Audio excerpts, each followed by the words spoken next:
Thank you, everyone, for coming back. Not on time. No, I'm joking. Is my mic on? I'm quite a low speaker, so thank you very much. So we are going into our next part of this evening. I hope you've all enjoyed the food and had something to drink. And now we get to sit down for a fireside chat. So I will tell you about it, and then I will introduce these wonderful ladies here. So the chat today will focus on tackling stigma and overcoming barriers, how we apply this in the current cost of living. So we've already heard about the challenges that we face having come from different countries and the experiences that we have as people that do not typically appear to fit within the boxes. So there is a lot to talk about today, but before we go any further, I would first of all, because I come from a culture where the host has to welcome their guests first. So you're not going to get to know about me first, but I'm going to tell you about my guests here. So first, I'd like to introduce to you, everybody knows Tynah. I'll come to you last, save the best for the last, but I'll introduce to you Kashfi, and I am also going to read, because sometimes when you don't read, you forget some things. So Kashfi is currently the Equality and Diversity Inclusion Advisor at the University of West of Scotland. However, Kashfi started off as the Equality, Diversity and Inclusion Advisor and as an Erasmus Mundus partner. She'll tell us all about it, as a scholarship holder. In 2021, she completed an international master's in adult education for social change at the University of Glasgow.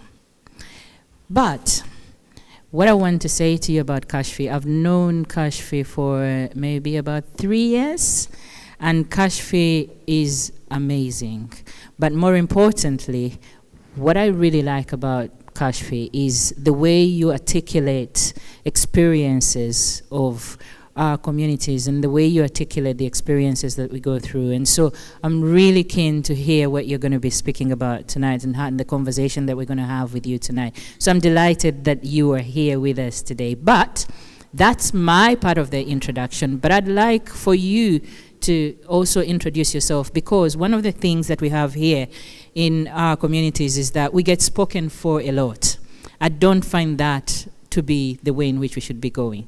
I think we can speak for ourselves. In fact, we need to be able to voice what we need to say ourselves without somebody speaking for us. So I am not speaking for you. I was just introducing you, but I'd like for you to speak for yourself. Please tell us who you are, in your own words. Hello, good evening, everyone. So, as Pheona kindly introduced me, my name is Kashfi, and I'm from Bangladesh. That's just a part of the story. And yes, I do work as EDI advisor. I think one thing that is really important to me is just thinking what made me want to come here and be a part of this experience with you all is, you know, that financial aspect and going through that as an international student, being as in America, I'd be called non-resident alien, you know, from another planet. So I've experienced that, you know, being a part of being from one culture, then not belonging to another culture and living in other contexts and trying to fit in, things like that. So I've kind of gone through that along the way, and I understood how important it is to be able to rely and build community that you can, you know, that holds you when you're down, and you hold each other and you lift each other up. And I think that's what makes this occasion so special, because we're here to learn and grow together. And I really love the food here, so that's that's me. Thank you. Thank you very much, Kashfi. Thank you. Right, so you need no introduction, Tynah. But I am delighted to be here, Tynah, and thank you very much for inviting me to host. It's an absolute honor. One thing about Tynah is that regardless of who you were, she will give you the time. She will make time if you need her, and that is something that we need in our communities. So for that, I really want to thank you. But to be here, to be here, to be able to be at the launch is super amazing. So really thank you for inviting us all here, and thank you for the work that you're doing with our communities. So I just want to kick off with you. Obviously, I know you need no introduction, so I'm not going to let you do that. But I want to kick us off with a conversation about the experiences of coming into this system. Tynah, you've already said about how you got into the system and you found yourself in this space where you can actually get debt for a couch. You know, we are a cash economy back home. But I do want to hear from, first of all, Kashfi, and then we'll have the conversation. What did it feel like for you to get into a system that does not necessarily appreciate your value? In fact, I did have something that I wanted to read out. Because I find that in our communities in Scotland, we are not valued enough. We can value ourselves, but we're not valued enough. And as a direct result, we find ourselves going round and round in circles. I do remember I have not introduced myself. My name is Pheona Matovu. I'm co-founder and director of Radiant and Brighter Community Interest Company, and we are partners with MoneyMatiX. And my work is really in anti-racism, and I'm an anti-racist scholar, and my work really focuses on how we engage with communities, but especially how we engage with the mainstream. So what was your experience with the mainstream? How did it shape your thinking around finance and engaging within the mainstream? I've never had a credit card. I still don't. And I've lived I grew up in Australia, and I lived in the United States and a few other countries in between. And somehow my relationship with money is, I have a Muslim faith background, and my parents have often taught me, as and Tynah mentioned, like some cultural and religious values where like if you have the money, you can make that purchase or you cannot. So I think that now that I think about bigger purchases and I fell in love with Scotland and I want to stay here a bit longer, I'm going to have to think about making bigger investments, like buying property, et cetera, when I get to that level. So I'm sort of grappling with that, sort of understanding how finances work here, and I know that I can't, possibly save up that all of the money, and so I might have to go for mortgage and other things. So I think for me, it's just been a learning curve and just sort of coming to realization, because in the past I would have a really hard time even looking at my bank account. I would just be like, oh, okay, I don't need to look at it. I'll just pay the bill. If the card gets declined, okay. Because I'd be so afraid, because I didn't have a very comfortable relationship with money. But I think in the past year, when having to do my own budgeting and having to live in the real world for a period of time, I think I've developed a healthier relationship with money. But there's so many unknown, and I am so uncomfortable asking people what to do as well. So I guess I'm just trying to figure out how that affects. But the most important part is financial independence and financial well-being is definitely definitely something that has allowed me to live my life by how I choose to live. I do come from an arranged marriage culture, so I've been able to live my life according to not what my culture expects me to do. So I do value that, and I want to learn more. But I realized that, money does matter, and that's what I'm here for, to learn more. And Yeah, and I know that, Tynah, you do speak about this, actually, the aspect of people not being able to fit into the boxes that we are expected to fit into. So she's never had a credit card. And there will be people in the communities that do not believe in debt. I am one of those people, hands up. I don't really like debt. I don't care if it's a credit card. I come from a background where I had to work my way out of debt, so I do not want debt. What do you think about that, Tynah? How do we move forward from there? How do we get people accepted regardless? I think that's an interesting question. First of all, from the point of view of, as I had told you earlier, when I was growing up, money was never a thing. I did not think about money. If I wanted to go somewhere, I wanted to do something, I thought about it. I decided I wanted to do this. I went and did it. That's what life was. And moving to the UK meant two things. Nobody knew me, so I didn't have trust. No one trusted me. And I found it very odd for someone to say, who are you? Can I trust you with money? That was confusing for me. That was the first thing. And then the second and interesting point to what you're saying is, because of that failure to navigate and understand the system here, when we came here, we came as highly skilled migrants. And so when we're getting money and thinking about investing and saving, our first stop was to send money back home, buy land, buy a flat, whatever it was. And I come from a very interesting family. Our families are very interesting. Once we had done that twice, my mom said, "Excuse me, you didn't live here a prisoner. You've left here of your own free accord. You've gone to live in the UK. Why am I now becoming your secretary, that I'm having to find you properties and land to buy and this? If you're making money and it's so good out there, make it work where you are. Stop sending me to buy you land and sending me to build and all this. I'm not going to do that because I have my own stuff to do. But if you've decided to make the UK home, make it home, because you chose to go there. If it's not working out for you, come back here." And that was the realization for me that, oh my goodness, Uganda is not home anymore. I'm kind of going to have to make it work here. These guys give you couches on credit. I'm going to have to do something with this, right? So I just went and upskilled myself on that. I was like, right, how do I turn what I have or what I want to invest in Uganda, how do I invest that here? And that took me on a new journey. I have a different upbringing, so credit for me is a means to an end. I was brought up in business. So I think I've always had a relationship with banking. I understand the importance of credit and how to make it work for you. So I was good from that point of view. I didn't know how that would work in the UK. But when my mom said that to me and she was like, "Excuse me, this is, if you're making the UK home, make that home." I was like, right, so I'm going to have to make this work.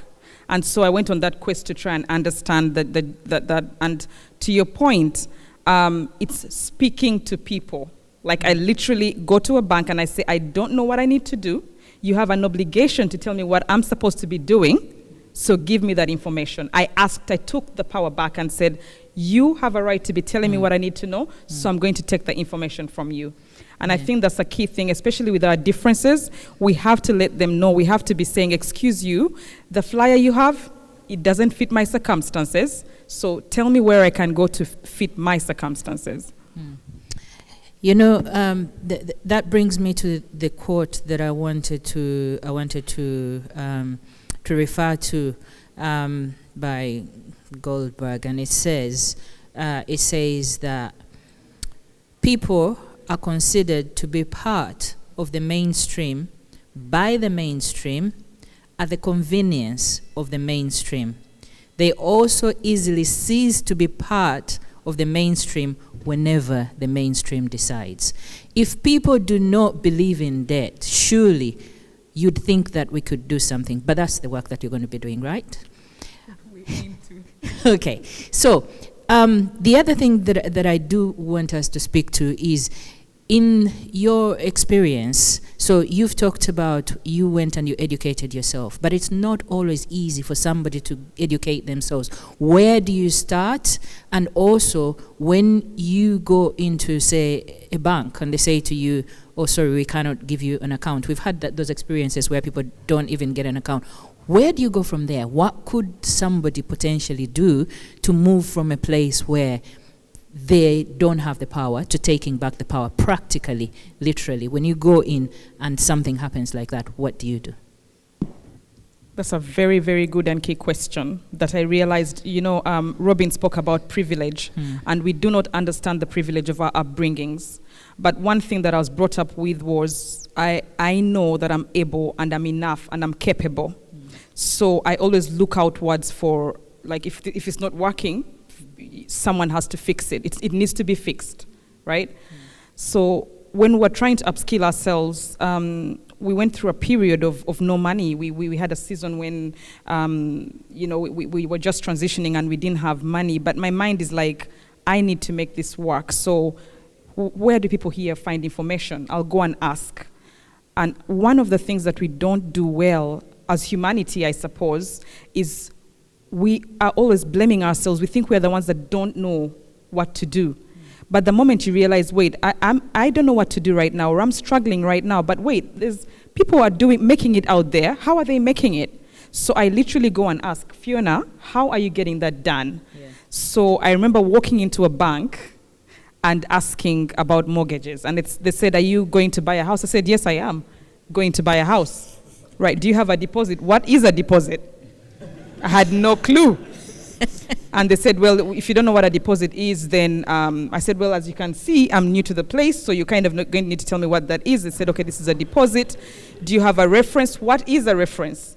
Literally, I asked my way. I don't care how stupid I look. I just know what I want, and I'm going to communicate that. And that's something we don't do very well. We don't communicate for ourselves very well. Or someone asks you 2 or 3 questions and you give up. But if you decide, I am buying this house one way or the other, hook or crook, and you're the one standing between me and that house, that stops being a barrier. So it's articulating what you want to get and gain, and working out those barriers and tackling them one by one. Okay. And talking about articulating those barriers, sometimes you don't really know what those barriers even are. Kashfi spoke about the fact that you were, money, the relationship we have with money. But can you actually confidently talk about money? What do you think about us having that conversation about money? Because we don't usually really talk about money like this, do we? And sometimes it's that uncomfortable thing. Even as I was saying here that I don't believe in debt, I'm finding myself thinking, oh, do I want to share that with everybody? But Robin said everybody here is my friend, so I hope that's okay. So, by the way, if you have any questions, please raise your hand. We have a roving microphone, so somebody will come to you. If you have any questions or comments, feel free to join in. How do you feel about talking about money? But what could, just speak to that, please. I would say I think it came to a point where, mental health and well-being with the advent of the pandemic, as well as my international student era was coming to a close, and I knew that in order the finances were adding up, where I had to pay $2,000. I was talking to Tynah about this earlier, for the post-study work visa, on top of being able to pay your bills and things like that. And I found myself unprepared, and where's that possibility? Like, in terms of academic stuff and other things, I'll ask people, I'll go to my professors. But when it comes to money, I think I've inherited some, and I'm not afraid to admit, some level of stigma. Like you said, Pheona, like, I'm uncomfortable to say that, hey, I'm struggling. Hey, I'm not sure if I'm gonna make it. I'm not sure if the lights are gonna be on next month and things like that. So I think that, to answer your question, just to sort of how do we overcome that stigma? It's more of a question than an answer. I'm still learning how to do that, so, Anybody with some comments on that? How do we overcome that stigma? Because it's something that we have. Somebody here has something to say. Somebody's coming with a microphone to you. Because I think it's really important that we overcome that. I remember this lady here. Okay, talking about stigma, overcoming stigma, it's one of those things is about confidence and getting help and support out there. So, for example, there are organisations out there where you can get free access. So simply, there's it's called ALICE, a local information system, and you can just type in your postcode, so depending on where you live, and all you do is there's a drop-down menu of mental health resources to if you've got any issues with money matters. So, for example, if you've got debt, sometimes it can be as simple as opening a bank account. Do you know you can get a free basic bank account? So some people that, have unfortunately had a bankruptcy or had, issues with money experiences, there are, ways of getting access to money. Okay, you won't get that credit, but you can build that credit, and you can also check your credit free. So there's information and resources out there, and it's as simple as, I know it's easy to say, as simple as it's just saying that it's your right to get access and not to sort of feel stigmatized. It's very easy. I come from a community like yourself. I'm your neighbor, Pakistani, just next door. Yeah, and debt was never a thing. If you don't have the money, you don't get and you would never borrow. But I have sort of been on the receiving end where someone sort of used my credit and sort of taken it. So it's okay to say no, and it's okay to say I'm not okay. Yes. And there is help, and seriously, just access Thank you. it. Thank you very much. Thank you, Eddie. Thank you. Maybe just to add on that very briefly as regards to where to go or how to find help and things like that. The other thing that I find quite useful is just going to Google. I know it sounds as cliche or as basic, but ask Google any question. There's always information out there from people who are experts in the field talking about anything. It could be credit versus saving versus keeping money, anything you want. Put it in Google, you'll be surprised what you get. Thank you very much. And I think that is something that we need to really think through in terms of researching and finding answers. But I do remember we had an experience where we went to speak to a financial advisor. And in that situation, we were hoping to get some advice, and the person said, I don't talk to people like you, I talk to rich people. And we were stuck, but that's why I'm delighted that we have you, because we now have MoneyMatiX. We can come to MoneyMatiX and we can have that conversation with you. And all the resources that we can get from you will be phenomenal.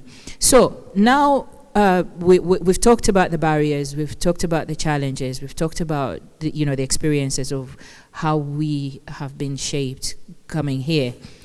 But we do have things that we can do. There are things that we can do to move forward. So whether individually or as a community, you spoke about investment. Where does one start? When you're thinking about investment, we always talk about saving and putting money in the account. But when you're thinking about investment, that is a scary thought because you don't know where to go. Some of us don't even have pension. So where do you go for that? What do we do? Where do you even start? Thank you. So I think to your point that you said, I wanted to just address that briefly. The first thing that we need to do is to understand that we have a right. We have a right to be here. It doesn't matter what your visa status is. It doesn't matter what you're going through right now. You have a right to be here. And even if you didn't have a right to be here, you have a right to be alive, which means that you have a right to a semblance of a good financial, lifestyle. In terms of investments, one of the things that I did personally was marry an accountant. Sorry, I'm already married. Tynah. Exactly. If you can't do that, find the accountant she's married to. For a day. The next best thing is literally finding good advice. What I've managed to do is what we need to do is surround ourselves with mentors. You heard from Kevin earlier, but one of the things we tend to think is that mentors need to be people in person. You can have a mentor online. I love, and if Martin Lewis listens to this, you're coming to my Fireside chat at some point, Martin Lewis. So I'm calling him out there. But Martin Lewis is very good at giving you those tips and advice. So he's one of my mentors. Find a mentor online that does what you want to do nicely and do it. I love property. I love property so much. So I have so many mentors in property. I follow people online. We're in the era of we're in an era of social media, a craze of social media. So follow the right people, and then find someone in your community that can hold you accountable. Because one of the things that happens with ourselves, you set a goal for 2 days and give up on it, or something goes wrong. You don't meet your target and you give up easily. But if you find yourself an accountability partner, which is what we're hoping to do with the MoneyMatiX Challenge. Someone that's going to say, excuse you said you were buying a house next year, and there's someone who I might embarrass who has just managed to do that. It's like, who are you asking for information? Find someone that's reliable, that you can soundboard off, and find an accountability partner. For investment specifically, it's very interesting. It's a variety of things. The first thing with investing is understanding your risk appetite, and that's something we don't do very well. I'm a big risk appetite. taker. Now what is that? Please. So your ability to, what will you feel when you lose 10 pounds versus what will you feel when you lose 100 pounds? And will you walk away easily? Will you brush yourself off? And how much of that are you able to do? What risk are you willing to take? I'm a big risk taker. I'll risk everything. The accountant is not.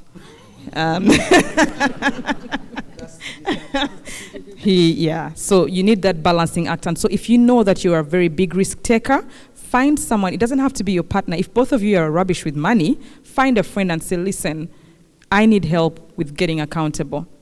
The other thing I'll say about investing is invest in yourself first. We tend to go out and invest and try to find investments for money, but you're leaving yourself in a hole. Your mental health is not being looked after.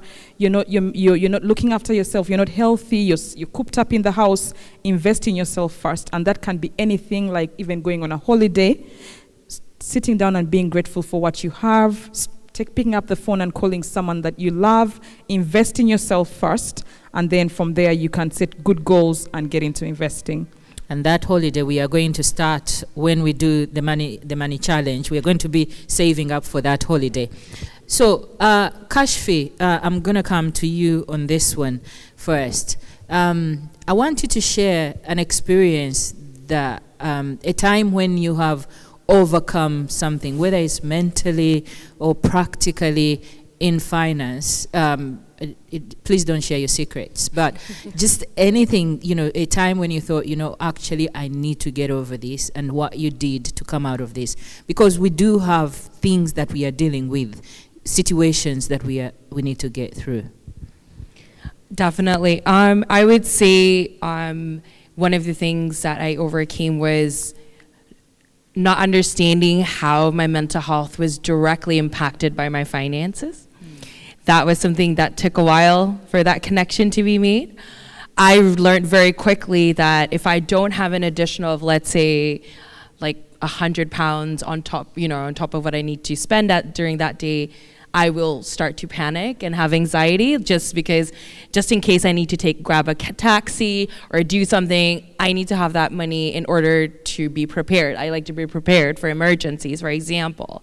So that was something that I came to realize about myself. And one of the things that I did, and why we're here today as well, is when I made that connection, I started to talk to my friends, my classmates. I was like, hey, we're all finishing up our masters, we're all non-European international students, and we're going to do the post-study work visa and going to work and live in the United Kingdom, and we're going to have to fork out £2,000 for all of the fees, visa fees, etc., health subcharge.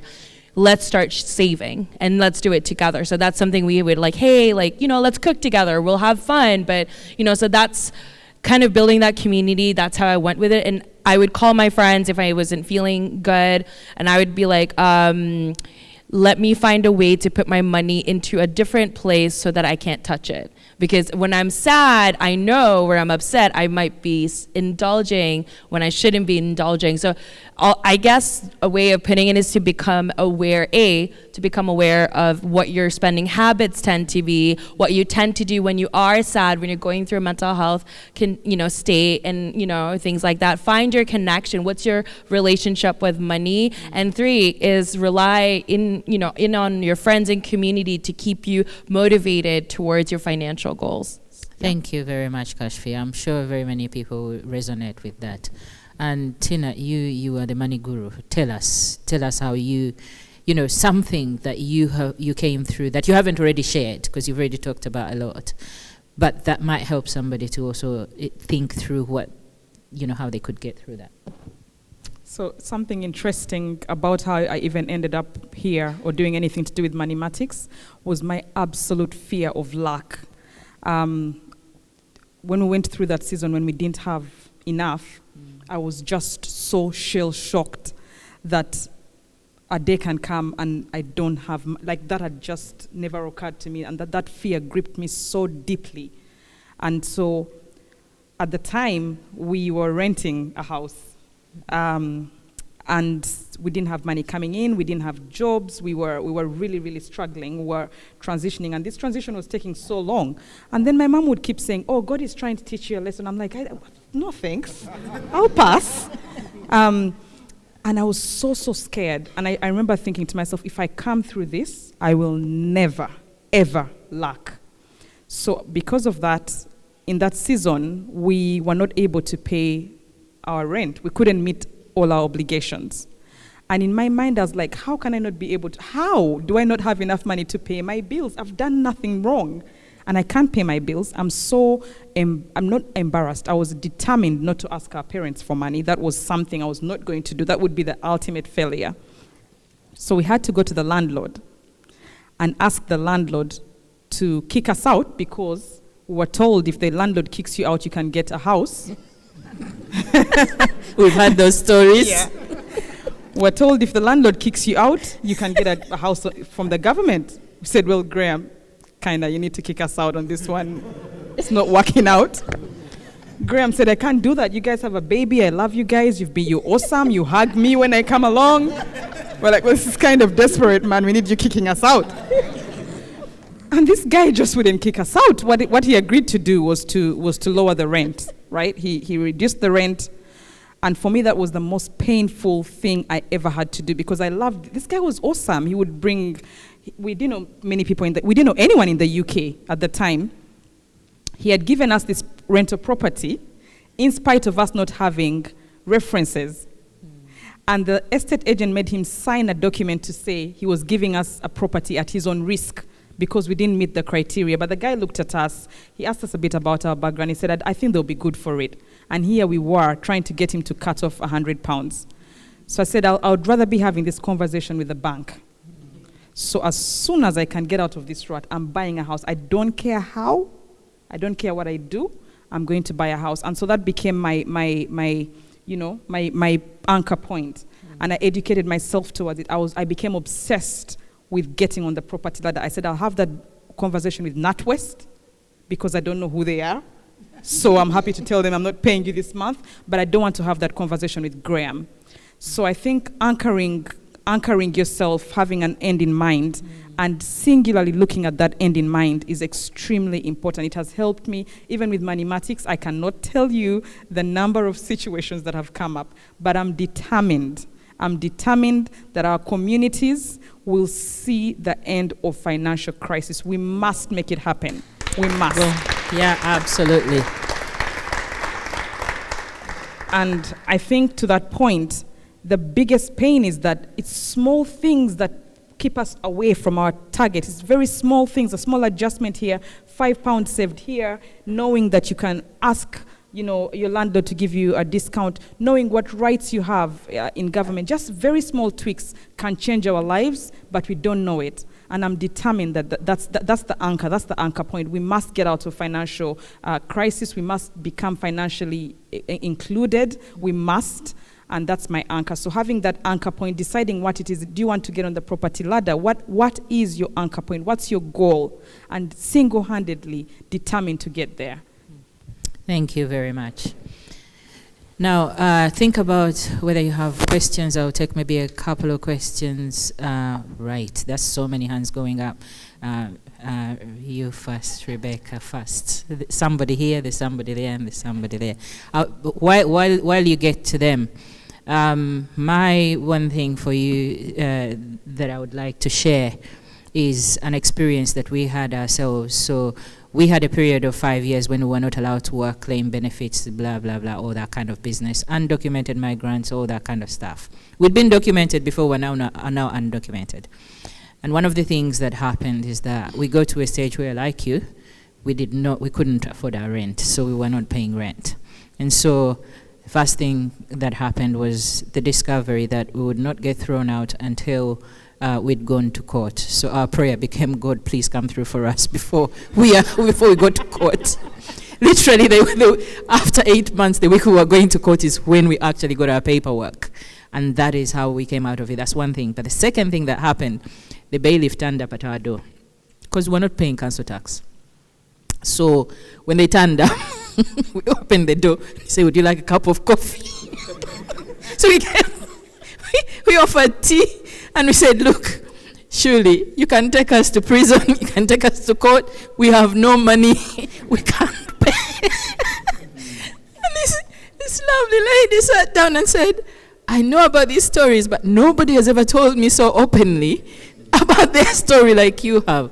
In fact, I'm going to go back and I'm going to put a note, because you cannot go to prison for council tax. I'm going to go and put a note on that you have no money, basically. And that's what she did. The moment we got our paperwork, it kicked in. We were already in debt before we even started. First thing we did was pay off all our debt. We spent nights still eating the way we were when we had no money. And we worked and worked ourselves out of debt. That's why, for me, debt is like, do I really need to take debt for you to know that I can manage my finances? We'll come to you. Well, I think something I wanted to point out, it remained dawning on me when Tynah mentioned about her experience with her mother. When her mother said, "You are not taken as a prisoner to the UK, and I'm not going to be your secretary." Could that be something that is hindering our growth? Because we are living two worlds. Many of us are investing abroad. We don't live there. 10 years down the line, 20, 30, the investment runs stale, is stolen, it loses value, and we don't agree to ourselves that actually we are not living there. Could that be an issue we have to sort of like get to sync Absolutely. with, and also appreciate the fact that a decision has to start in us to say, Scotland is home? Yes. Because otherwise, if we've not gotten over that, we are not going to go to the bank manager and say, I want to buy a house. That's right. Because Mindset. how are you going to live in that house when you're living in Uganda? That's true. When you're living in Nigeria? Thank you very much. Get over it. You are here. Invest here. Was it you that had your hand up? And then we'll come back to you, and then there's a hand behind there. So, thank you for this opportunity. Jeff Bezos is giving away, was it 190 billion, he said. Bill and Melinda also giving away lots of money. Is it because they have more than enough that they're giving it away? How can we, as salt of the earth people, for lack of another way of putting it, incorporate giving? I mean, I found your concept of 70, 10, 10, 10 very interesting. With today's cost of living crisis, everybody has loaned out 50 quid to somebody who Nigerians like to say, my personal person, or giving out 200. But after a while, you start to ask yourself, like, wait a second, this is going to impinge on my own budget. What are your thoughts around how we can help each other at our point of need, and how we can sort of plan for not just your own emergencies, but helping the people you care about, or people you want to see them do well, but financially just not sure how to go about doing it. Does MoneyMatiX actually help with that kind of scenario? That's a very good question, and I get asked it a lot. I've actually been challenged by it myself. But the two things I'll say about that are, one, you cannot give if you've not budgeted to give. So it has to be part of your budget, it has to be part of your infrastructure. And I already put my hand up, I'm a Christian, so I give, and it's part of what, it's what I'm designed to do, but it comes back. It has definitely come back for me in so many different ways. But the second and key thing is, you have to make sure you're looking after yourself first. So set aside a budget, no matter how little is coming in, set aside a budget that you're going to give. When that budget gets there, stop. A third thing I want to say is that sometimes we think giving is all about money. There's many more ways to give that are even more important than money. Someone can have all the money in the world, and they just need someone who can say, how are you today? I see you. So think about alternative ways. If you're not able to make it work right now, what else are you giving of your time? Are you being a good friend? There are other areas that you may be able to give in, but key and most important is you have to account for it in your structure. You cannot, if you put in your sat nav that you're going to Livingstone, The car will not take you to Glasgow. It will take you to Livingstone.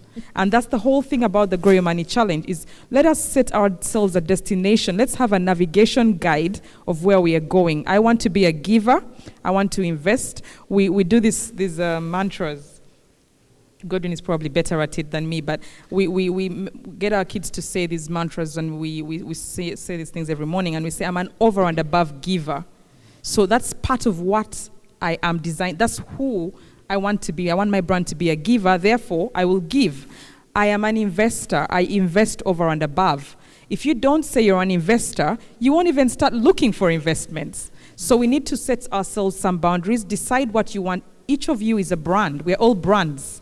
What is my brand? My brand is a giving, investing, abundant brand. So you then account for those things. So anchoring yourself is very important. Thank you very much. I see hands going up. No? Okay.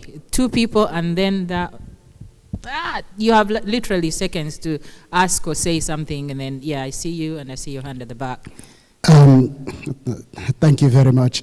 Tynah, congratulations. I remembered when I saw you a few years back when you were trying to set this thing up. I was actually curious as to what it will become, and I'm very pleased to see that years after it's transformed into what it is today. So congratulations for that. And I think my key question is, obviously I can understand what it is you're doing, and the key thing for me is to come into this place today to have heard your story as to where you've come from and where you are today. The key question is, how and what advice would you give to other black people here in Edinburgh to actually take that next step into doing something amazing? Because all of us here, as we've been saying, have that capability. And as you know, I've been the only black man in Edinburgh for years who had been going to all these places, having been 28 years as a tech entrepreneur. So I understand all that is involved. But the question is, how could you get somebody like yourself to motivate others to follow in your footstep in order to actually do other things that would help the community? Thank you. Thank you very much for that question. You're not going to answer both of you because that is actually our final question, which is going to be, what do you say to others? So thank you very much. That was a fantastic question, but we'll answer that last. Hello, my name is Taufik. This is brilliant, Tynah. It's very inspiring to be in the midst of, some cerebral discussions. So my question is, how do you re-engineer the mindset of a race of people who have a stigma to asking for help? That's it. Right. Kashfi and then Tynah.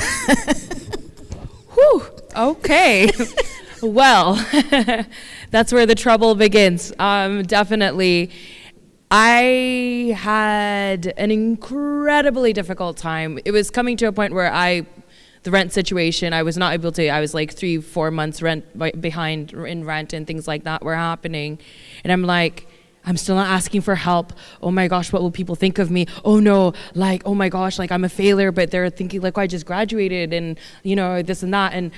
But then I'm like, but if you're dead, if you're on the streets, if you're not fed, what then, I thought of, for me, what was like, I have to think about this seriously. I'm like, what is the worst case scenario that can happen? And also, like, there's so many people out here who can help. It wouldn't make me any less of a human being to ask for help if I needed it, even if it's in the form of advice, as Tynah mentioned. So I had to sort of like overcome that stigma. I'm like, well, I know that this is a crisis, but it's not forever. I will come out on the other side. But again, that is something I'm just like, I came to, like, with my back against the wall, I was like, well, this is the worst I'm at and it can't get worse, so let me try something different. I haven't asked for help, let me ask for help. And it made a ton of difference, and I was able to get through. Thank you very much. So that's the other angle of it, that some people just don't ask for help, and yet when somebody dies, we start collecting money for them. So the other perspective where there is a stigma attached to asking, and there is also that aspect of, do we ask, do we not? That's very interesting, because actually what you're asking is the reason why we stayed in a financial crisis for so long, because we were too proud to ask our parents to step in. We were determined that they were not going to help us, we were going to get out of it. But anchoring yourself is extremely important. I think the word help is not the right word here. Thank you. When you are trying to get out of a financial crisis or to achieve anything, you're not needing help. You are needing guidance to make your mission happen. The moment that landed with me, everything changed. So when I come to you and say, guys, we have an event coming on this day, I'm not asking you to help me and come and attend the event. I know that I'm giving you value, so I'm expecting you'll come, and it's going to be an exchange of value. So don't think of yourself as asking for help. Say that again. It is an exchange of value for you to come and attend. You're not helping, and we are not helping. Yeah. Say that again. Thank you. Carry on. So you're never asking for help. You are getting yourself to a place where you can be more valuable to your children, to your spouse, to the economy, to everyone else, and no one is helping you. That's, I think, when that lands for you, you have a different mindset, you approach things differently, you have a right to be economically active. Therefore, if I have a barrier, it's like if you don't see well without glasses, you get glasses. The glasses are not helping you. They are a means to an end, which is to see. So you're exchanging value. When you're asking someone to tell you where the bank account is, or to lend you money, or to hold the rent for a few months, you're telling him to stall it so that you'll be better for yourself and for him. And when that switches, and that's what I'm hoping to do, is to help us switch our mindset and look at ourselves as valuable. When I come into a space, when I come to have a partnership with RBS, I'm bringing value.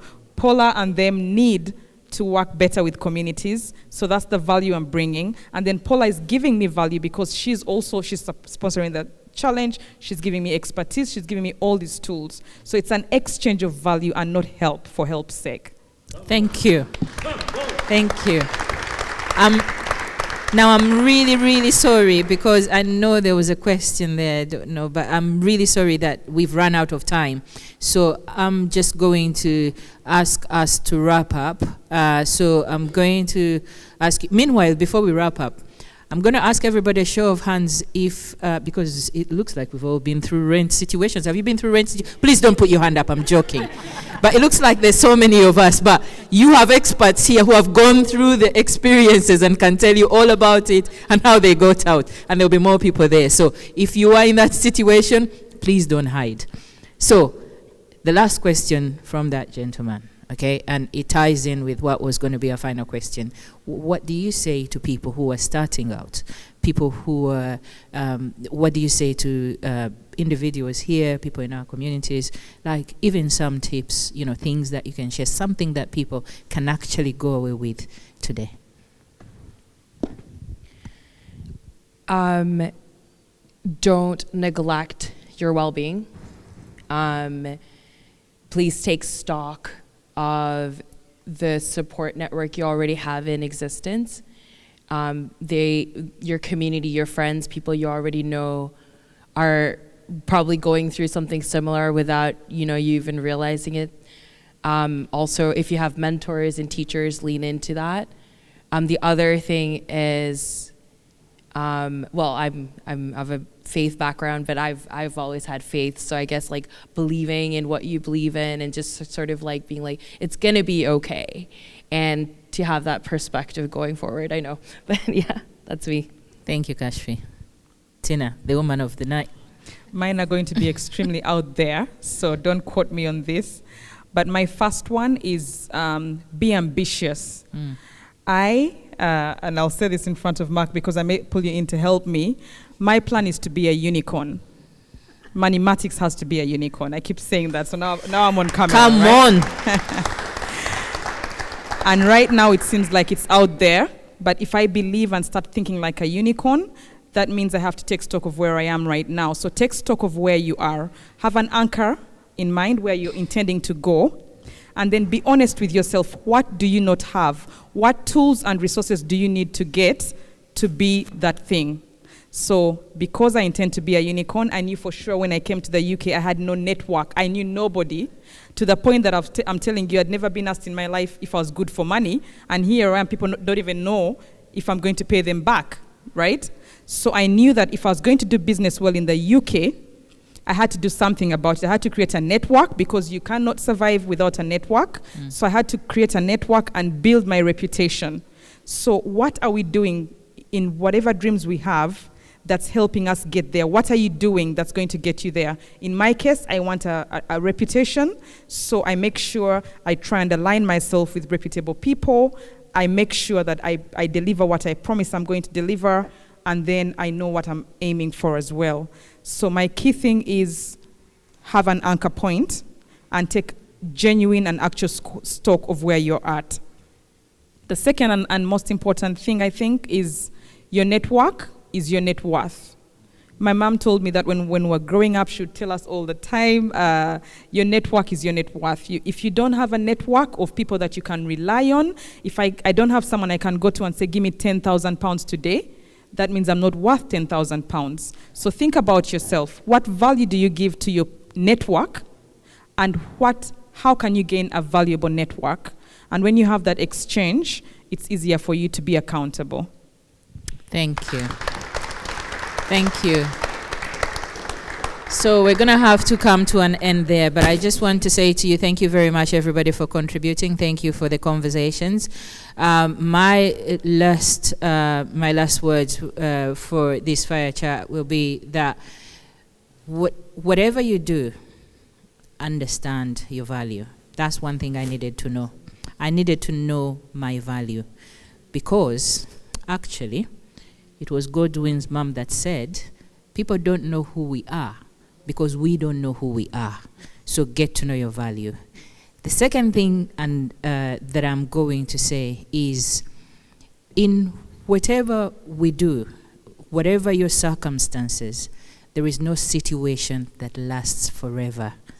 We say where we come from that the journey of 1,000 miles starts with a single step. So take that step from what you've had here today and do something. And let me remind you, these fireside chats will continue. There will be, you will get messages on it. Please do attend. You'll get tips. You will get to learn about money and finance.